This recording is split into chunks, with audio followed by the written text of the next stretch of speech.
வசதி படைத்தவர்களுக்கு மட்டுமே சொத்து வரி உயர்த்தப்பட்டுள்ளதாகவும் வசதியற்றவர்களுக்கு சொத்து வரி உயர்த்தப்படவில்லை எனவும் நகராட்சி நிர்வாகத்துறை அமைச்சர் KA நேரு விளக்கம் அளித்துள்ளார்.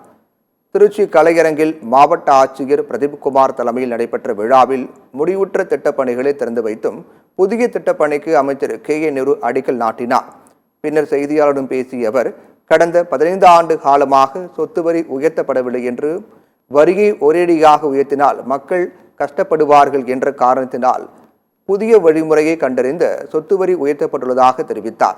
600 சதுர அடி கீழ் உள்ள மனைக்கு சொத்து வரி இல்லை என்று அவர் விளக்கம் அளித்தார்.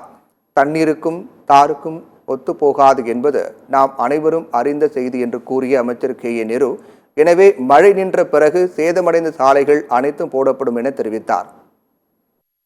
சொத்து வரியை பொறுத்தளவு ஒரே ஒரு 10 ஆண்டு காலம் 15 ஆண்டு காலம் என்று வரியே போடாமல் திடீரென்று ஒரு இடத்துல வரி போட்டால் அவங்க மக்கள் கஷ்டப்படுவாங்கன்னு சொல்லி புதிய வழிமுறையை நகராட்சித்துறை எடுத்தது.